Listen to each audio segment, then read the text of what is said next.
అందరికీ శనార్థులు. ఇక మరి సలసలగా అయింది. ఎక్కడ చూడు ముసురులు, మన్ను మశాడము, వరదలు, వాగులు పొంగి పొరుతున్నాయి. జర్ర పైలం తస్మాత్ జాగ్రత్త. రోడ్ల మీద పోయేటోళ్ళు ప్రయాణికులు, జర్ర దూరం ప్రయాణాలు పోయేటోళ్ళు మాత్రము జర్ర జాగ్రత్తగా పోరి. ఎందుకంటే వాగులు వంకలు పొంగి పొర్రి ఇక మరి బండ్లు బడవేయాలని మొత్తం కొట్టుకొని పోతున్నాయి. జర్ర తస్మాత్ జాగ్రత్త. ఇక మరి ఇవాళ మార్నింగ్ న్యూస్ విత్ నర్సయ్య తాత మధ్యలో మోత. ఇవాళ మరి ఏం కథ ఉంది, ఏంది ఏం కథ అంటే ఇగో ఇవాళ నర్సయ్య తాత వార్త నర్సయ్య తాత చెప్పుకోవాల్సిన ఇప్పుడు సమయం వచ్చిందిలా. ఇగో ఏముందో చూడు. ఓ పిల్లగా, ఇగో బిగ్ బాస్. ఇగో నర్సయ్య తాత మొన్న అగ్ని పరీక్ష పోయిండు. ఇక ఆడ మాటలతోటి మాటలే కాదు ఆఖరికి వస్తారు కదా ఆటలు కూడా. ఇగో ఏరాడబడుతుంది చూడు దీనికి. ఓ ఇనుపది అది కట్టిరు, స్తంభాలు కట్టిరు. ఇక దానికి ఏరాడబడమంటే ఇగో దేవుడు ఆట ఏరాడబడ్డ. ఇప్పుడు బిగ్ బాస్ అగ్ని పరీక్షకు ఏఎన్ఎన్ నర్సయ్య తాత సీజన్ 9 అగ్ని పరీక్ష ప్రోమోలో నర్సయ్య తాత. ఏఎన్ఎన్లో దుమ్ము రేపుతున్న నర్సయ్య తాత కార్యక్రమాలు కావా? ఇవాళ ఏఎన్ఎన్ నర్సయ్య తాత అనేటోడు ప్రజల పక్షాన ప్రజల కోసము ప్రజల మేలు కోరి ఇవాళ ఏఎన్ఎన్ లోగో పట్టుకొని ఇవాళ రోజు జనాలనే ఉంటుండు. ఇక లీడర్ల కాడికి పోతుండు, జనాల సమస్యల కాడికి పోతుండు. ఏమున్నది, ఏంది, ఏం కథ అనేది నిజాలను నిర్భయంగా ఇవాళ సమాజానికి తెలియపరుస్తుండు నర్సయ్య తాత.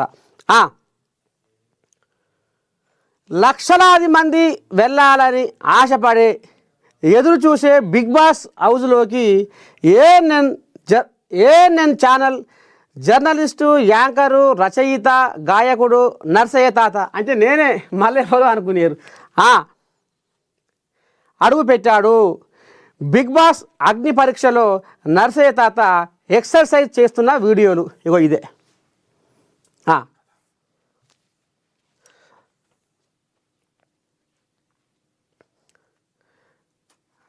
ఎక్సర్సైజ్ చేస్తున్న వీడియోలు, పార్టిసిపెంట్ యువతులతో ఆటలు తొలి ప్రోమోలో ప్రత్యక్షమయ్యాయి. ఇదంతా ఇప్పుడు మోగుతా ఉంది. ఇప్పుడు జగం వెలుపున మోదమవుతుంది ఈ ప్రోమో. ఏది బిగ్ బాస్ది ప్రోమో. తొలి ప్రోమోలో ప్రత్యక్షమయ్యాయి. దీంతో నర్సయ్య తాతకు శుభాకాంక్షల వెల్లువ కొనసాగుతుంది. ఎక్కడ శుభాకాంక్షలు ఏం కథ, రాత నిద్రపోతే అంతోటు. అందుకనే జర్ర ఇయ్యాల ఆలస్యమైంది. ఇక ఒక్కడే పని పెట్టిర్రు.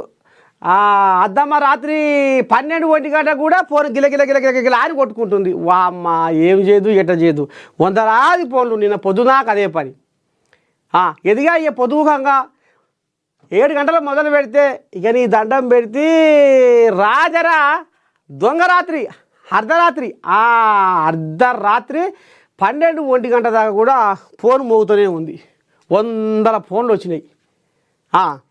ఏవా తాతకు శుభాకాంక్షల వెలువ సాగుతుంది. ఏఎన్ఎన్ ఛానల్లో మార్నింగ్ న్యూస్ విత్ నర్సయ్య తాత తగ్గేదేలే. నర్సయ్య తాతతో రప్పా కార్యక్రమాలు గత ఏడాది కాలంగా ప్రజాదరణ పొందాయి. ఇక మార్నింగ్ న్యూస్ మనది పొద్దుగానే శాశ్వతం ముందర పెట్టుకొని రోజు మీకు ఎవరి బాగోతమేంది, ఎవరి బండాలమేంది, దేశం ఎడిపోతుంది, రాష్ట్రం ఎడిపోతుంది, జనాలు ఏమనుకుంటున్నారు, సర్కారు ఆలోచన ఏంది, ప్రతిపక్షాలలో లొల్లేంది, అధికార పార్టీ వాళ్ళ కథ ఏంది, మొత్తం పూజ కూర్చున్నట్టుగా తోసిపోకుండా మీకు మన నేను మార్నింగ్ న్యూస్ ద్వారా దినం మీకు అందిస్తూనే ఉన్నా, మీరు చూస్తూనే ఉన్నారు. ఇక నర్సయ్య తాతతో రప్పా ఇక సంచారినై తిరుగుతున్నా ఎక్కడ ఏం జరుగుతుంది, ఏ మూలకు ఏం జరుగుతుంది, ఏ లీడర్ ఏమంటుండు, ఏ లీడర్ని ఏ రకంగా ఆర్చుకుంటుండు, ఆ లీడరు ఈ లీడర్కు కౌంటర్ ఎట్ట ఇస్తుండు. ఇగో ఈ కథ మతలావులన్నీ మీకు దినం పట్టుకొస్తూనే ఉన్నా తగ్గేదేలే. మీ నర్సయ్య తాతతో రప్పా రప్పా అనే కార్యక్రమంతో కూడా ముంగడిపోతున్నా.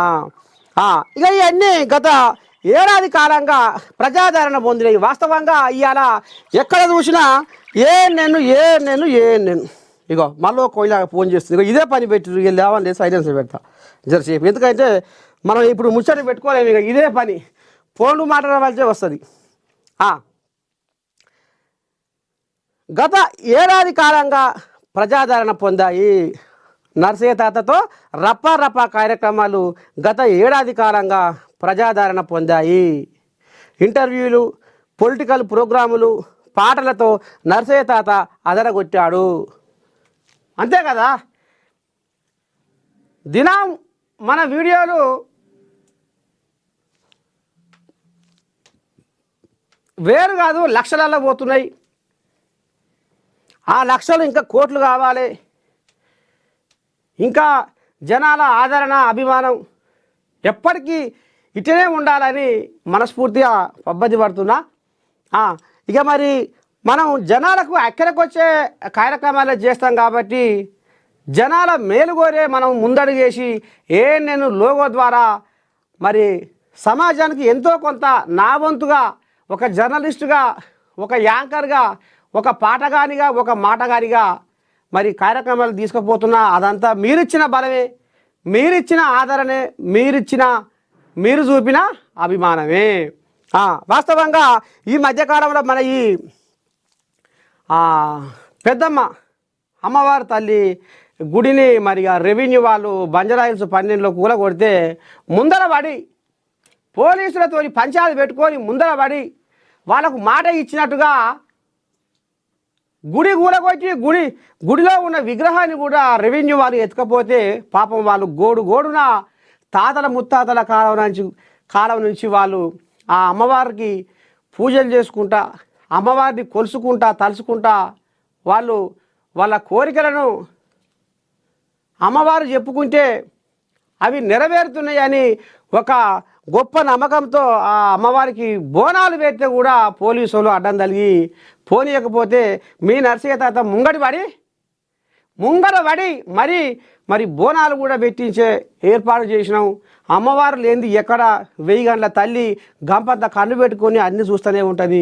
కర్మ ఎవరిని వదిలిపెట్టదు, చేసుకున్నోడికి చేసుకున్నంత అన్నట్టుగా మనం ఏదో చేస్తున్నాం. మనల్ని ఎవరు చూస్తలేరు, మన బలం ఉంది, మన దమ్ముంది, మన ఒంట్లో సత్వం ఉందని ముంగడిపోతే అది ఏదో ఒకరోజు కర్మ నిన్ను అధపాతాళానికి దొక్కుతుంది.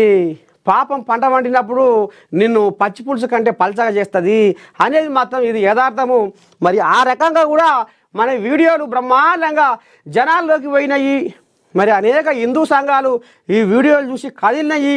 ఆఖరికి వస్తాన కల్లా నేను నర్సయ్య తాత మాట మీద ఉన్నాడు, మాట నిలబెట్టుకున్నాడు. నిజమైన జర్నలిస్టుగా ఈయనకు ఏం చెప్పినా మనం తక్కువే, అసలు ఏం చేయాలనేది వచ్చి నన్ను బిర్రుగా అమురుకున్నారు. ఇక ఇదంతా మనం చూసినాం. ఈ మధ్యకాలంలో ఈ పెద్దమ్మ తల్లి ఏదైతే విజువల్స్ ఉన్నాయో, వీడియోలు ఉన్నాయో, ప్రోగ్రాం ఉందో ఇది మొత్తము అంతటా ఎల్చిపారి బ్రహ్మాండంగా జనాదరణ ఇంకా ఎక్కువ మన ఏఎన్ఎన్ ఛానల్ అందుకున్నది. ఇక పోతే ఈ ఆదరణే నర్సయ్య తాతను బిగ్ బాస్ అగ్ని పరీక్ష వరకు చేర్చింది. అంతే కదా, మీ దయ, మీ కరుణ, మీ అభిమానము, మీ ప్రేమ, మీరంతా ఆ రకంగా అభిమానం చూపించారు కాబట్టి, మీరంతా ఆదరణ చూపించారు కాబట్టి ఇవాళ నేను బిగ్ బాస్ దాకా పోయినా. నా పేరు ఇవాళ బిగ్ బాస్ దాకా పోయింది. ఇదంతా మీ దయ, మీ ఆదరణ. ఇంత ఆదరణ, అభిమానం చూపిస్తున్నందుకు మళ్ళొకసారి మీకు ధన్యవాదాలు. ఆ అగ్ని పరీక్షలో నర్సయ్య తాత ఎంతవరకు గెలిచాడు, అసలు బిగ్ బాస్ ఈసారి ఎలా ఉండబోతుంది అన్నది అంతా ఆసక్తికరం. యాదాద్రి జిల్లా రామన్నపేట మండలం లక్ష్మాపురం గ్రామానికి చెందిన నీల నరసింహ అనేక టీవీ ఛానళ్ళలో పనిచేసి తన టాలెంట్తో దుమ్ము రేపాడు. వాస్తవంగా కూడా ఇప్పుడు చెప్పాలి, ఇక నా చరిత్ర చెప్పాలి. ఎందుకంటే ఇక్కడ రాసుకొచ్చారు. అనేక టీవీ ఛానళ్లలో కూడా పనిచేసి తన టాలెంట్తో దుమ్ము రేపాడు. గత 2 దశాబ్దాలుగా అనేక పాటలు మాటల ద్వారా తెలంగాణ ప్రజల మనసుల్లో నరసింహ నిలిచాడు. మీ నరసింహ తాత నిలిచాడు. ఒక్కసారి నా చరిత్రలోకి పోతే ఇవాళ నా చరిత్ర నేనే చెప్పుకునే అవకాశం దొరికినందుకు మళ్ళొకసారి మీరు చూపిస్తున్న ఆదరణ అభిమానానికి ప్రత్యేక ధన్యవాదాలు తెలుపుకుంటూ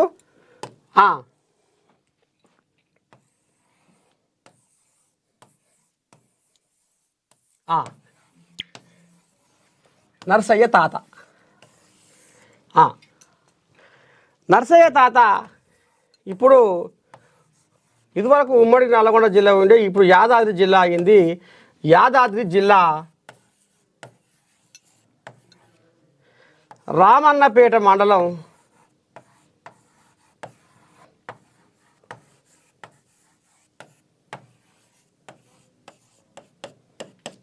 రామన్నపేట మండలం లక్ష్మాపురం కొత్తగూడెం పక్కన మాది. మారుమూల ప్రాంతం మా ఊరు లక్ష్మాపురం.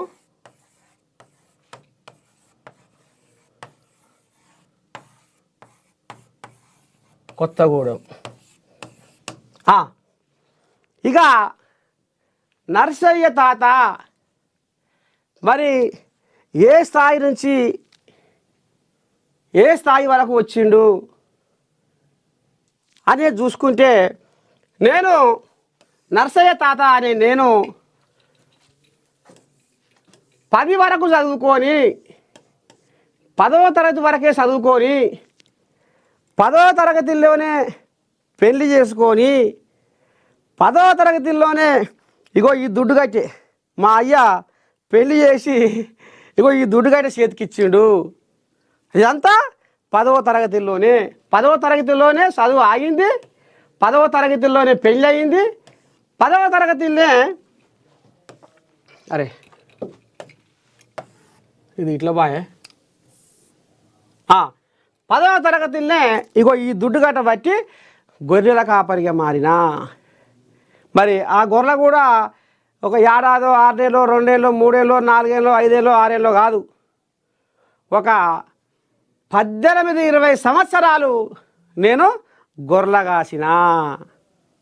అయితే ఈ గొర్రెల కాపరిగా మారినప్పుడు గొర్రెల కాసే ఈ సమయంలో నాకు ప్రకృతి అనేక పాఠాలు నేర్పింది. ప్రకృతి కొమ్మల గలగల, చెట్ల కొమ్మల గలగల సప్పుడు నా పాటకు సంగీతం అయింది. ఆ పాట పాడుతుంటే ప్రథమ శ్రోతలు నా గొర్రెలు. ఆహా, ఇప్పుడు గుర్తు చేసుకుంటే అసలు ఒళ్ళు పులకరించిపోతుంది. పచ్చని ఆ ప్రకృతి ఒడిలో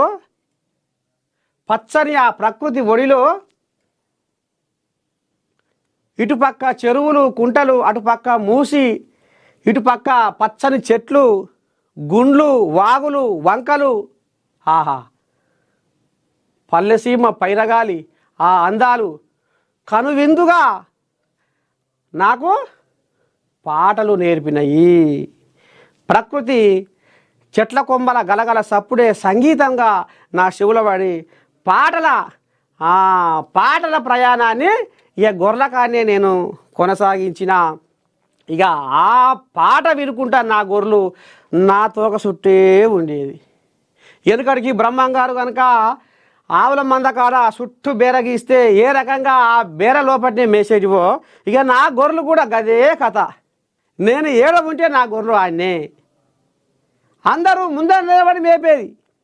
అందరూ ముందర నిలబడి ఈ గొర్రె అటుబాయ, ఆ గొర్రె ఇటుబాయ, దొంగ గొర్రె, బక్క గొర్రె, సక్క గొర్రె, ఈ రకంగా అందరూ ఈ దొంగ ఘోరంగా కనిపెట్టుకుంటా ఏ గొర్రె ఎటుపోతుందని మలుపుకుంటా చెట్ల నడుమ కంచె నడుమ మేపేది. కానీ ఆ గొర్రెలు నా తోక చుట్టే తిరిగేది.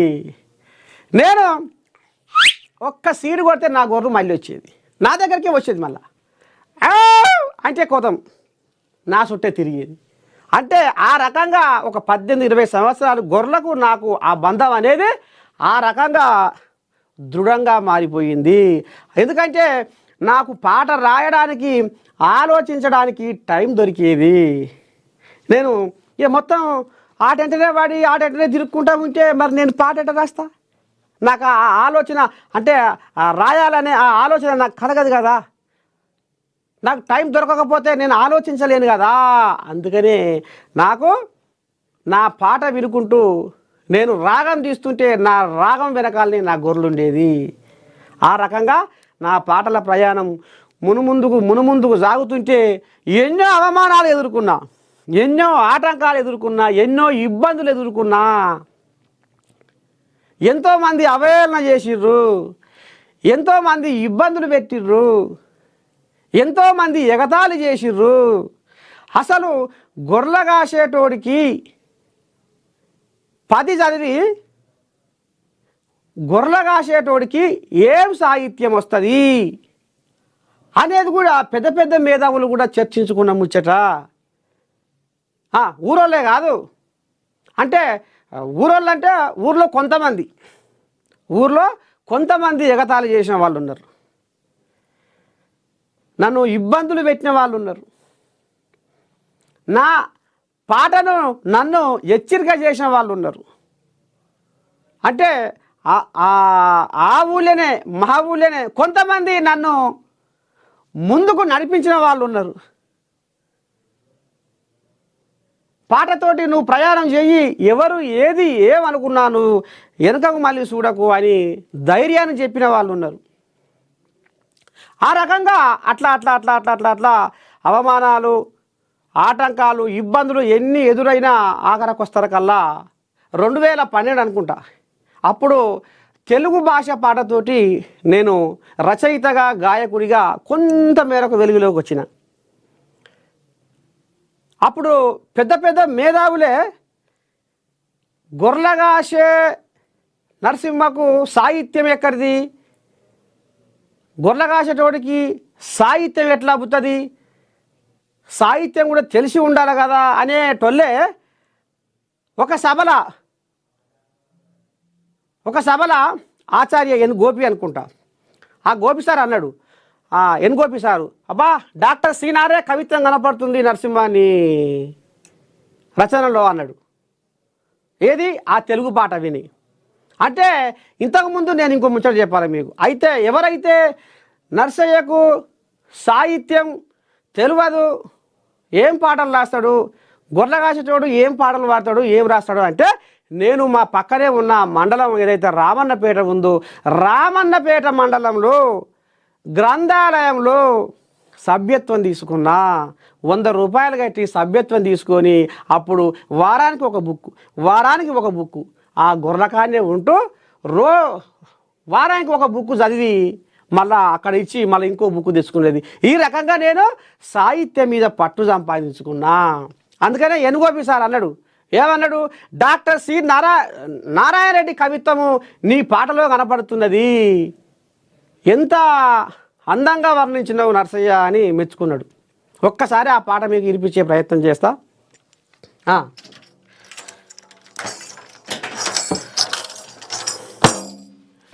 మన తెలుగు మల్లె పువ్వులా పరిమళించెరా, ఈ తెలుగును శ్వాసిస్తూ మనసు పులకరించెరా.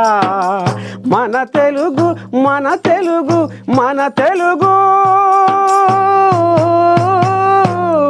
ఆ తెలుగులోనే ఉన్నది మన వెలుగు. మన తెలుగు మల్లె పువ్వులా పరిమళించెరా, ఈ తెలుగును శ్వాసిస్తూ మనసు పులకరించెరా. తెలుగు సొగసు సుకుమారం, తెలుగు మనసు మమకారం, తెలుగు పదము నయగారం, తెలుగు ధనము మనోహరం. మన తెలుగు విరబూసిన సిరిమల్లెల తోటరా, వసంతములో తీయనైన కోయిలమ్మ పాటరా. మన తెలుగు మల్లె పువ్వులా పరిమళించెరా, ఈ తెలుగును శ్వాసిస్తూ మనసు పులకరించెరా. పరాయి భాష కిరాయి లాంటిది, తెలుగు భాష తేనె లాంటిది, అమ్మ భాష ఉమ్మ నీరు లాంటిది, మాతృభాష మంచు కొండ లాంటిది. మన తెలుగు మాటల మూట విప్పితే తీయదనమురా, ఆ తెలుగు భాష గొప్పతనము తెలుసుకోరా. సువిశాల జలధార తెలుగు మాటరా, సుగుణాల పంచదార తెలుగు పాటరా, మధురా మకరందమిచ్చే తెలుగు తోటరా, మన కడుగులు నేర్పినదే తెలుగు బాటరా. మన తెలుగు మల్లె పువ్వులా పరిమళించేరా, ఈ తెలుగును శ్వాసిస్తూ మనసు పులకరించేరా. అమ్మ ప్రేమ లాంటి కమ్మనైనది తెలుగు భాషరా, పుడమిలోన పుట్టి పీల్చే శ్వాస తెలుగు భాషరా. పుష్పమల్లే పరిమళించును తెలుగు రాగము, పాడుతుంటే మది పరవశించును తెలుగు గానము. ఇంగ్లీషు చదివి తెలుగు మరచిపోకురా, తెలుగు తల్లి కీర్తి జగతికి చాటి చెప్పరా, చాటి చెప్పరా. ఇగో ఈ పాట 2012 అప్పుడు ప్రపంచ తెలుగు మహాసభలు జరుగుతున్నాయి. 12, 13 ఉంది. అప్పుడు నల్గొండ కలెక్టర్ ముక్తేశ్వరరావు.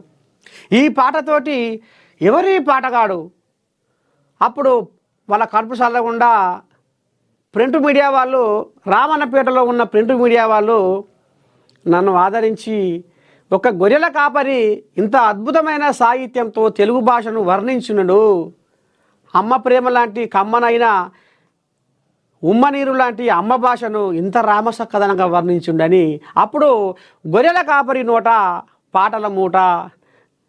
ఇక ఈ రకంగా నన్ను వెలుగులోకి తీసుకొచ్చి అట్లా అట్లా అట్లా అట్లా అట్లా అట్లా అంటే నా చరిత్ర చెప్తే 7 రోజులు చెప్పిన గొడవని చరిత్ర. ఎందుకంటే అడుగు అడుగున నేను పాట కోసం ఇప్పటికీ కూడా నా కుటుంబాన్ని వదిలిపెట్టి పాటతోనే ప్రయాణం చేసుకుంటా ప్రజల కోసమే బతుకుతున్నా. ఇక ఆ రకంగా వెలుగులోకి వచ్చిన అతి కొద్ది రోజుల్లోనే మా ఊరు పక్కనే గుమ్మి రామరెడ్డి అని, అప్పుడు ఆయన 2015లో నాకు అట్లా పరిచయం అయ్యాడు. ఆ రకంగా అప్పుడు ఆయన తెలంగాణ క్రీడా చైర్మన్గా ఉన్నాడు. అప్పుడు ఆయన ఒక బతుకమ్మ పాటకు ఆయనే స్పాన్సర్ చేసిండు. ఎందుకంటే నేను గొర్రెకాడ ఉండి పాడుతుంటే పాటలు బాగా పాడుతున్నాడు అని నాకు ఆర్థిక సపోర్ట్ చేసిండు. అప్పుడు కూడా నా బతుకమ్మ పాట అన్ని ఛానళ్ళల్లో, ప్రతి మీడియాలో, ప్రతి ఛానల్లో నా పాట బతుకమ్మ పాట మారుమోగింది. అడివమ్మ ఎద మీద విరబూసేవమ్మ, ఏడాదికోసారి ఊరు చేరేవమ్మ, మురిపాల పూలతో ముస్తాబైతావు, ఇంద్రధనసు ఓలే కనువిందు చేస్తావు, ఆకాశం దిగి వచ్చి ఆరతే ఇవ్వంగా, భూదేవి కదిలొచ్చి ఆశీర్వదించంగా, గౌరమ్మ వైహిలలో కొలువు దీరేవమ్మా, బతుకమ్మ తల్లిగా దీవించుతావమ్మా, కొమ్మ కొమ్మకు పుడతావు పువ్వమ్మ, వాడవాడకు వస్తావు నువ్వమ్మ, బతుకమ్మ మా బతుకు నువ్వమ్మ, ఆడబిడ్డల ఆనందం బతుకమ్మ, కాంతాలందరూ నీ చెంత చేరేరమ్మ, శరణు అంటూ శిరసు వంచి మొక్కేరమ్మా, బతుకమ్మ బతుకమ్మ ఉయ్యాలో, ఆడబిడ్డలు సింధులెయ్యాలో, ఉయ్యాల ఓ రామ ఉయ్యాలో, నింగి సుక్కలన్నీ తొంగి చూడాలో. ఈ రకంగా బతుకమ్మ పాట మామూలుగా కాదు, సోషల్ మీడియానే షేక్ చేసింది. అప్పుడప్పుడే నేను ఫోన్ పాడుతున్నా. ఇది ప్రతి మీడియాలో ఈ పాట మోగింది. ప్రతి ఛానల్లో ఆ బతుకమ్మ పండుగ సందర్భంగా ప్రతి ఛానల్లో ఈ పాట నేర్చుకున్నారు. ఇప్పటికి కూడా ఈ పాట అడివమ్మ ఎద మీద విరబూసేవమ్మ అనే పేరు మీద ఉంటుంది. ఇట్లా ఈ పాట ఎప్పుడైతే మీడియాలో మారుమోగిందో మళ్ళా అదే గుమ్మిరామరెడ్డి సారే పిలిపించి, నువ్వు ఒక రైతు పాట రాయి. నిజంగా రైతు రోజువారీ జీవితంలో ఎటువంటి కష్ట నష్టాలను ఓర్చుకుంటుండు, అయినా ఆ కష్టాలను, ఆ ఆటంకాలను, ఆ గండాలను అధిగమించుకుంటూ రైతన్న ఏ రకంగా ముంగడి పోవాలి. ఇక్కడ ప్రభుత్వాలను విమర్శించుడు, ఇంకెవరినో విమర్శించుడు కాదు. ఇక్కడ అంటే ఒక రైతు రోజువారీ జీవితంలో ఎలాంటి కష్టాలను ఎదుర్కొంటూ వాటిని సునాయాసంగా ఆ కష్టాలను ఇష్టంగా మార్చుకొని ఎట్లా ముందుకు పోవాలి అనే దాని మీద కూడా నాతోని పాట రాయించుండు. ఆ పాట కూడా మంచి జనాదరణ పొందింది. ఇప్పటికీ మీరు యూట్యూబ్లో కొట్టుర్రి రైతు పాట. పగలు లేక రాత్రి ఉంటదా, రైతన్న లేని భూతల్లి ఉంటదా, ఒక్క క్షణమైన ఎడబాసి ఉంటారా. ఆ పగలు రాత్రి వేరైతే రోజు గడవదు, భూతల్లికి రైతన్న దూరమైతే మన పూట గడవదు. దాదాపు ఈ పాట 9 నిమిషాల పాట. ఈ పాట రికార్డింగ్ చేసి వదిలిపెడితే ఇది మామూలు చిన్న చిన్న ఫోటోలు అతికించి దీన్ని యూట్యూబ్లో పెడితే ఇది దాదాపు ఇప్పుడు 20 లక్షల పైన చూసిర్రు ఇప్పటికీ. కానీ ఈ పాట ఎంతోమంది ఆత్మహత్యలను ఆపగలిగింది. స్వయాన గుంటూరు జిల్లా వేమూరు మండలం చెంచయ్య అనే వ్యక్తి, అది వేమూరు మండలమా ఊరో తెలియదు, గుంటూరు జిల్లా చెంచయ్య అనే వ్యక్తి నాకు ఫోన్ చేసి ఆయన ఆత్మహత్య చేసుకుందామని ఒక బస్సులో పోతుండట ఈ చెంచయ్య. అప్పుడు ఎవరో మిత్రులు ఈ పాట పంపిరాట ఆయనకు. ఈ పాట వినంగానే ఎమ్మటే ఆయనలో ఒక మానసిక ధైర్యం, మనోధైర్యం పెరిగి బతికి ఏదో ఒకటి సాధించాలి, సత్యం సాధిస్తాం, నేను బతకాలనే ఒక ఆశ పుట్టించింది ఆ పాట. ఆ పాటలో నా నెంబర్ ఉంది కాబట్టి నాకు ఫోన్ చేసి నేను పలానా మనిషిని మాట్లాడుతున్నా, మీ పాట ద్వారా నేను బతికినా, మీ పాట నన్ను బతికించింది, మీరు ఎక్కడున్నారు ఇప్పుడు నేను కలవాలంటాడు.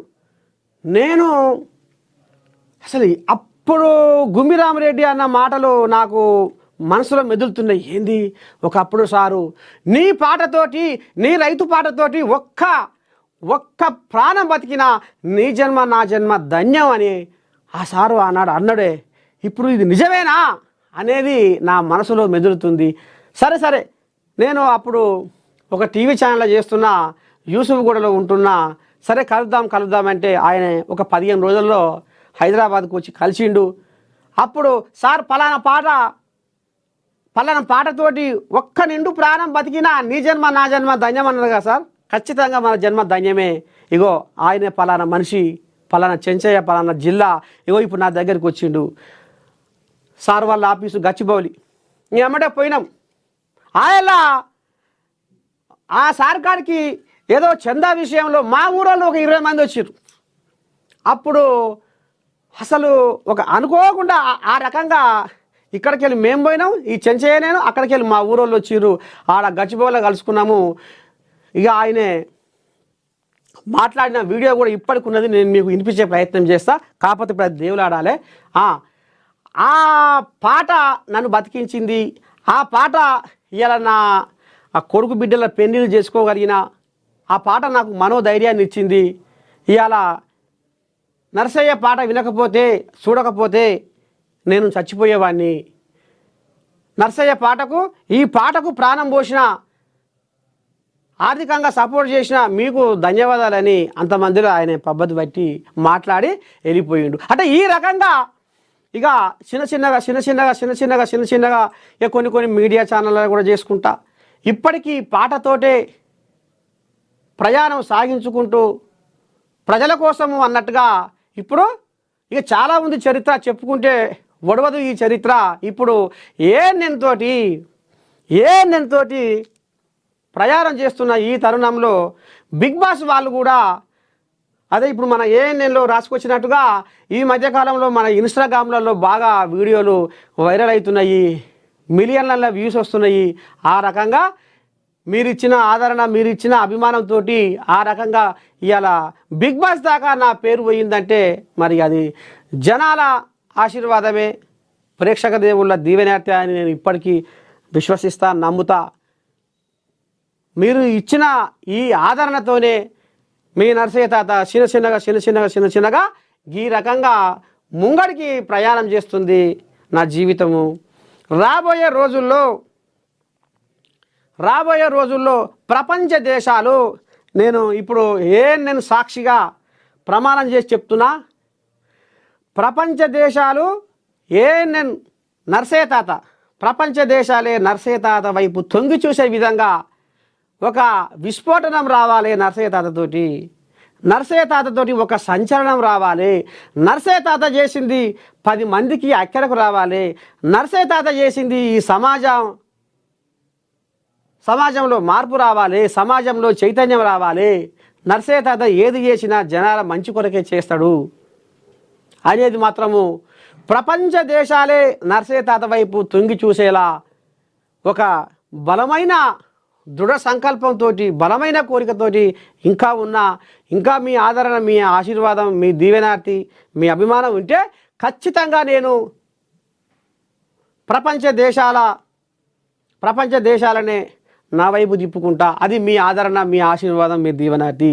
ఇప్పటికీ మరి మీరు చూపిన ఆదరణతోటి బిగ్ బాస్ దాకా వెళ్ళగలిగిన అంటే అది మరి మీరిచ్చిన అభిమానము, మీరు పంచిన ప్రేమే అని నేను మళ్ళొకసారి అందరికీ ప్రేక్షక దేవుళ్లకు పాదాభివందనాలు చేస్తున్నా. ఇది అంటే ఒకటి, నా జీవితం కూడా రాబోయే తరాలకు నా జీవితం కూడా ఒక ఆదర్శంగా కావాలి, ఒక స్ఫూర్తిగా కావాలి. ఒక మారుమూల ప్రాంతంలో యాదాద్రి జిల్లా రామన్నపేట మండలం లక్ష్మాపురం కొత్తగూడెం ఒక మారుమూల గ్రామ నివాసి నర్సయ్య తాత ఒక గొర్రెల కాపరి స్థాయి నుండి ఎన్నో అవమానాలు, ఆటంకాలు, ఎగతాళులు ఎదుర్కొంటూ నిలబడి ముందుకు సాగుతూ ఇవాళ ఒక పెద్ద స్థాయికి ఎదిగిండు అనేది మాత్రం నేను రాబోయే తరాలకు నా జీవితం ఆదర్శంగా తీసుకోవాలని, తీసుకుంటారని, ఇక కూడా మునుముందుకు అదే సంకల్పంతో, అదే విశ్వాసంతో, అదే నమ్మకంతో, అదే ధైర్యంతో మునుముందుకు నేను సాగుతూనే ఉంటా మీ దీవెనార్తి ఉన్నంతకాలం. ఇది అంటే మధ్యకాలంలో విద్యార్థుల మీద కూడా ఒక పాట రాయమన్నాడు ఆయన. విద్యార్థుల మీద కూడా, ఎవడురా ఓ విద్యార్థి పుట్టగానే పునీతుడు అయినోడు ఎవడురా ఓ విద్యార్థి ఓట మెరుగని మనిషి అన్నడు మహనీయుడే కాలేడు. మునులు, ఋషులు, యోగులు, జ్ఞానులు జీవితంతో పోరాడిన వాళ్ళే ఎందుకురా కాసింత చింతకే ఇంతలో అంతగా చితికిపోతావు. నీ మనసులో మలినము కడిగేస్తే, నీ తనువులో పిరికిని వదిలేస్తే, ఎదురొడ్డి నువ్వు అడుగేస్తే ఎదురవ్వునురా నీకు శుభమస్తే.